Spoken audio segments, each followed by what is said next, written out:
Welcome to Thrilling Tales of Adventure.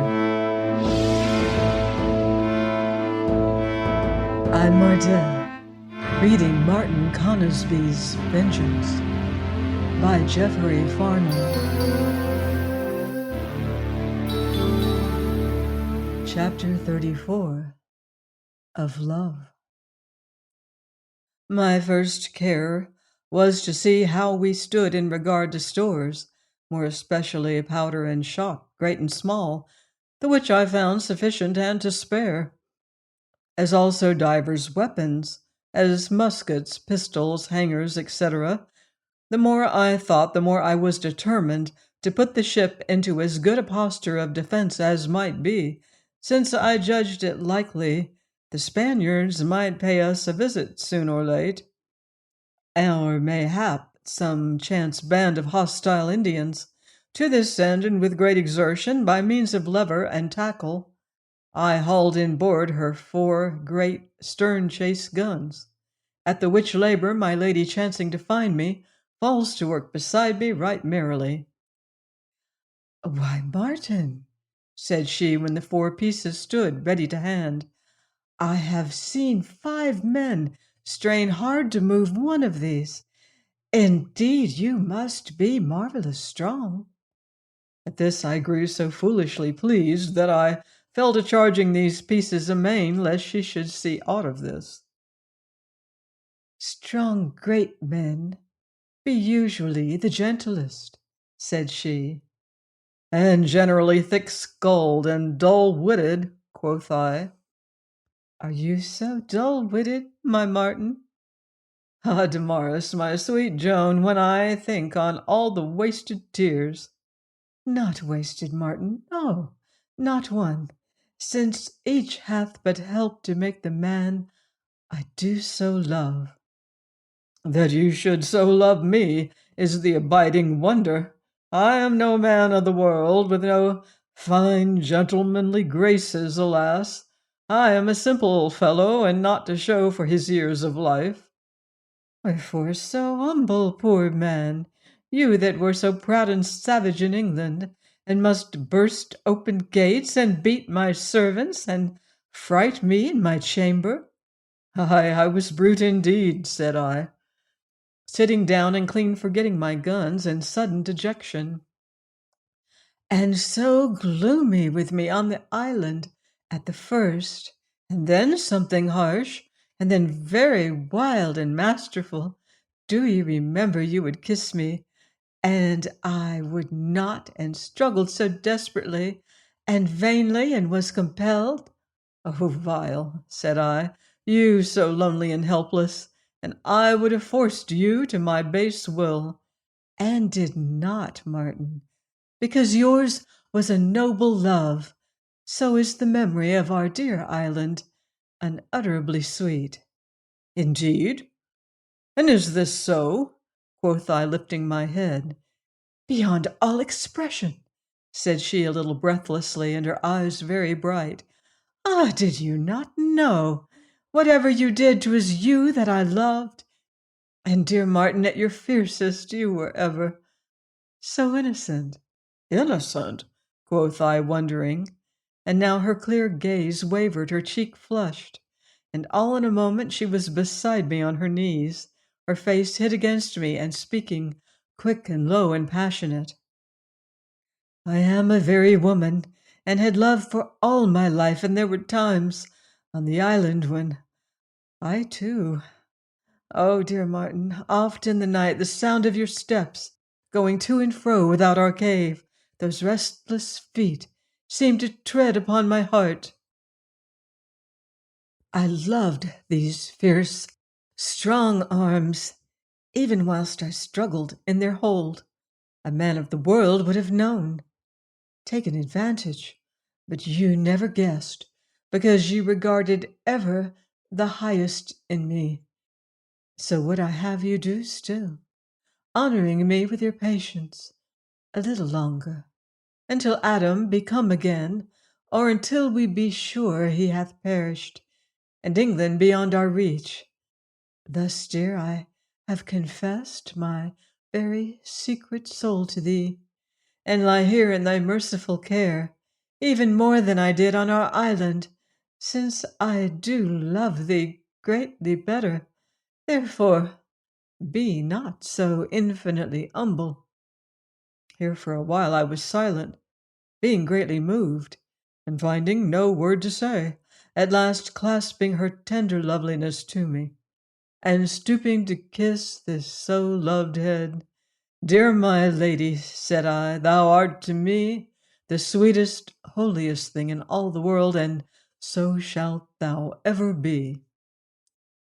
Some time after, having put all things in excellent posture to our defense, our 4 great pieces full charged astern, with 4 lighter guns and divers patereros ranged to sweep the quarter deck, forecastle, and all approaches hereto, I felt my previous charge more secure, and myself, seconded by her brave spirit, able to withstand well nigh any chance attack, so long as our powder and shot held. This done, I brought hammer, nails, etc., from the carpenter's stores, and set myself to mend such shot holes, cracks, and rents in the paneling and the like, as I judged would incommode us in wind or rain. And while I did this, and whistling cheerily, needs must I stay ever and anon to watch my sweet soul busy at her cookery and mighty savory dishes. And she paused to look on me, until we must needs run to kiss each other, and so to our several labors again. For now indeed came I to know a happiness so calm and deep, so much greater than I had ventured to hope, that often I would be seized of panic, lest aught came to snatch it from me. Thus lived we, joying in each hour, busied with such daily duties as came to hand. Yet I, for one, finding these labors sweet by reason of her that shared them, yet ever our love grew, and we ever more happy in each other's companionship. And here I, that by mine own folly of stubborn pride had known so little of content, and the deep and restful joy of it, here, I say, greatly tempted am I to dwell and enlarge upon these swift-flying, halcyon days, whose memory time cannot wither. I would paint you her changing moods, her sweet gravity, her tender seriousness, her pretty rogueries, her demureness, her 1,000 winsome tricks of gesture and expression, the vital ring of her sweet voice, her long-lashed eyes, the dimple in her chin, and all the constant charm and wonder of her. But what pen could do the sweet soul justice, what word describe her innumerable graces? Surely not mine, so would it be but vain labor, and mayhap to you who take up this book, great weariness to read. So I will pass to a certain night, the moon flooding her radiance all about me, and the world very hushed and still, with naught to hear save the murmurous ripple and soft lapping of the incoming tide, and I upon my bed very wakeful, and full of speculation, and the problem I pondered this: Adam, and he so precise and exact in all things, had named to my lady a day for his return, which day was already long past. Therefore it was but natural to suppose his desperate venture against this great fortified city a failure, his hardy fellows scattered, and his brave self either slain or a prisoner. What then of our situation, my dear ladies and mine, left thus solitary in a hostile country, and little or no chance of ever reaching England, but doomed rather to seek some solitude, where we might live secure from hostile Indians or the implacable persecution of the Spaniards? Thus we must live alone with nature henceforth, she and I and God, and this thought filled me alternately with intoxicating joy for my own sake, since all I sought of life was this loved woman, and despair for her sake, since secretly she must crave all those refinements of life and civilization as had become of none account to myself. And if Adam were slain indeed, in England thus beyond our reach, how long must we wait to be sure of this? Here I started to hear my lady calling me softly. Art awake, dear Martin? Yes, my Joan. I dreamed myself alone again. Oh, 'tis good to hear your voice. Are you sleepy? No whit. Then let us talk a while, as we used sometimes on our loved island. Loved you it so greatly, Joan? Beyond any place in the world, Martin. Why then, said I, and stopped, lest my voice should betray the sudden joy that filled me. Go on, Martin. 'Twas not. Ay, but it was, you said. Why then? Prithee, dear sir, continue. Myself, sitting up blinking at the moon. Oh, why then, if we should be so unfortunate as to be left solitary in these cruel wilds and no hope of winning back to England, should you grieve, therefore? She, after a moment. Should you, Martin? Myself, mighty fervently. Why, indeed. She quickly. Why, Martin, pray why? Myself, clenching my fist. For that we should be miserable outcasts, cut off from all the best of life. She, the best? As what, Martin? Myself. Civilization and all its refinements, all neighborliness, the comforts of friendship, all security, all laws, and instead of these, dangers, hardship, and solitude. She softly. Ay, me thinks this should break our hearts. Indeed, Martin, you do fright me. Myself bitterly. Why, 'tis a somewhat desolate possibility. She dolefully. And alas, Adam cometh not. Myself. Alas, no. She. And is long overdue. Myself. He marched on a perilous venture, ay, mighty hazardous and desperate. She. Indeed, dear Martin, so desperate that I do almost pity the folk of Cartagena. Myself wondering, then you do think he will succeed? Will come sailing back one day? She. Yes, Martin, if he hath to sail the ship back alone. Myself. And wherefore believe this? She. I know not, except that he is Adam, and none like to him. Myself, yet he is only mortal, to be captured or slain one way or another. How if he cometh never back?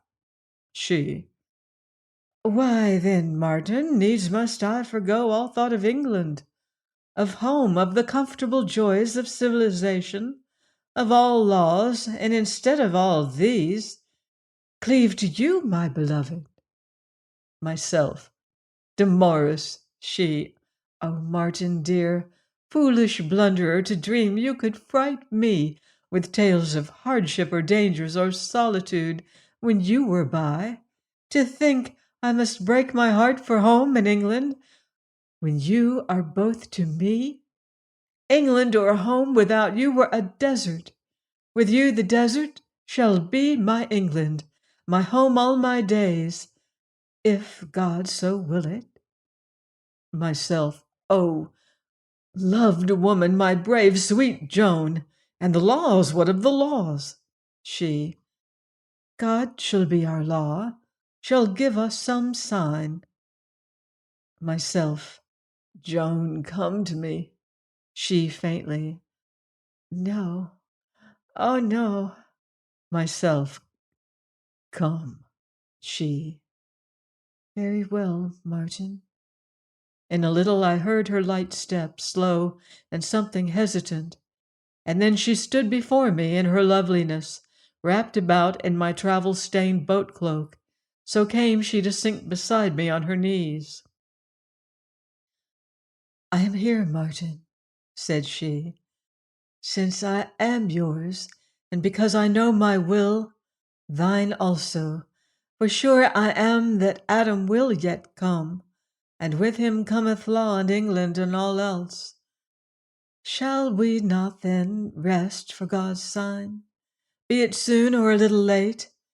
And I honor thee more hereafter. If this indeed be foolish scrupled to your mind, dear Martin, I am here. But if for this you shall one day reverence your wife the more, beloved, let me go. Indeed, indeed, sign or no sign, thus do I love thee, said I, and loosed her. And now as she rose from my reluctant arms, even then soft and faint with distance, but plain and unmistakable, came the boom of a gun. Join me next time for the final exciting chapter of Martin Connisby's Vengeance by Jeffery Farnol, here on Thrilling Tales of Adventure.